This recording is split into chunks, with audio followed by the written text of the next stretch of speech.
Is one of stand-up's biggest stars. Since he threw his hat into the comedy ring back in 2003, he's been showing audiences the funny side of life by telling them all about his slightly neurotic and compulsive personality. Some say he's a pessimist, but he still brings a smile to our faces with stories like this. Please welcome Jon Richardson.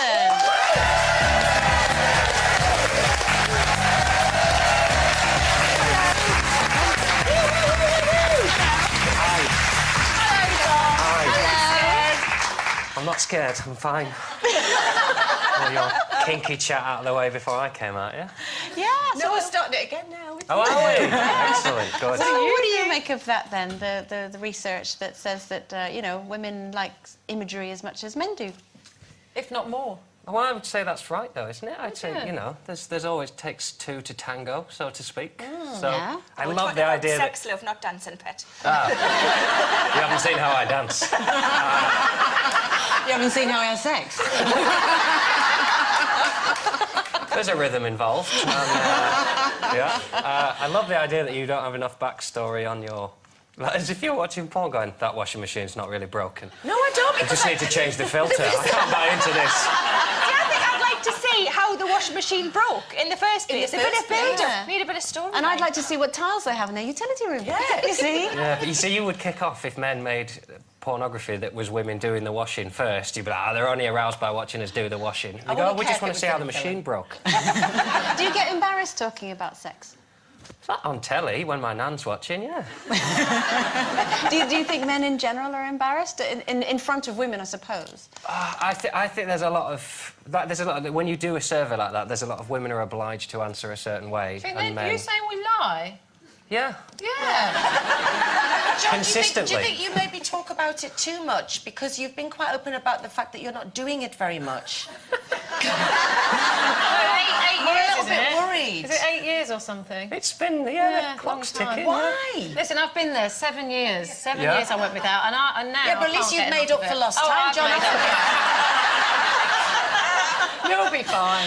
Yeah. How are you dealing with that? You're looking for a girlfriend. I don't see it's one of... I think it's like going to the cinema. Like, it's nice if you do it, but if you don't, it's just because you were doing other stuff. Well, you've said in your book, which I think is a brilliant title, it's not me, it's you. Which I think maybe explains why you're single. But no, one of the things you say in it is that, you know, people make too much about the whole thing, about how long it's been since he had sex. You might have been busy doing things like going to the cinema. Yeah. You watch a lot of films. Specific type of film, perhaps.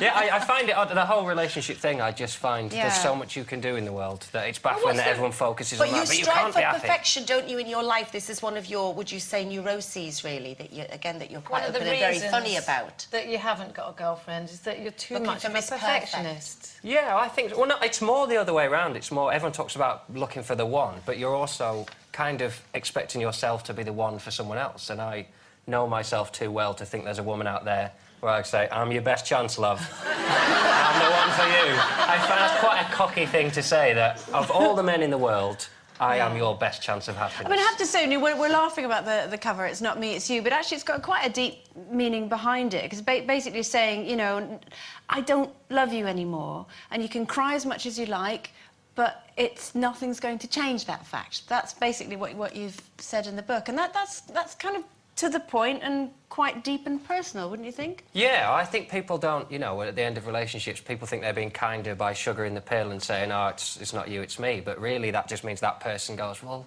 I can't do anything about that. I can't change that. So it's much more honest to say, it's just over. It's finished. I hate you.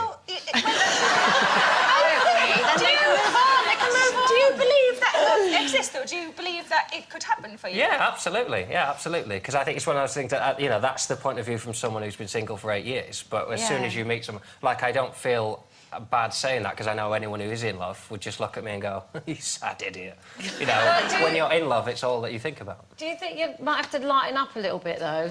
Because you are a bit pedantic, aren't you, about, you know, tidiness and things.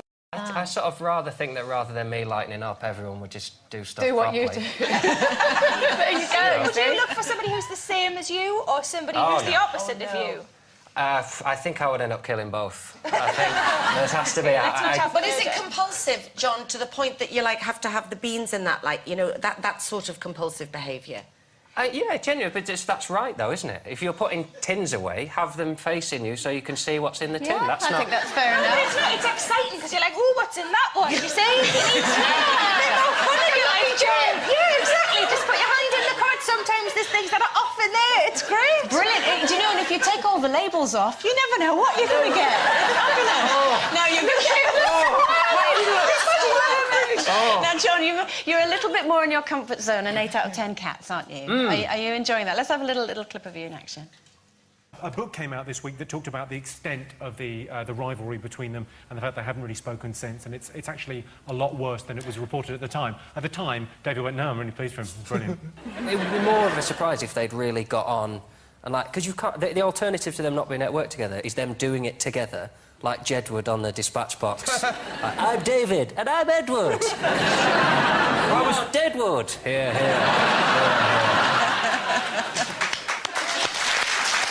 So you've taken over from Jason Manford on the show. Yeah, yeah. How are you enjoying it? It's good? Yeah, it's great. Wearing a jacket like a proper grown-up.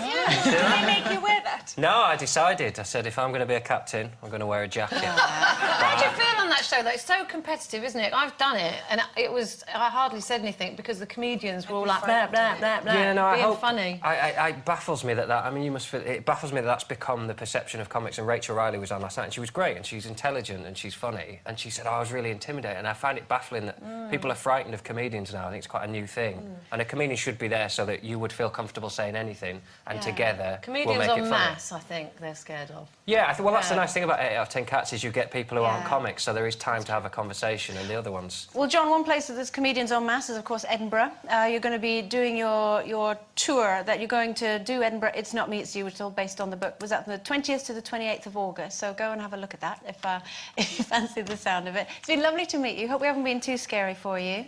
That's fine. No, it's been fine. Hope I've Thank challenged some views. you. It's Jon Richardson, everyone.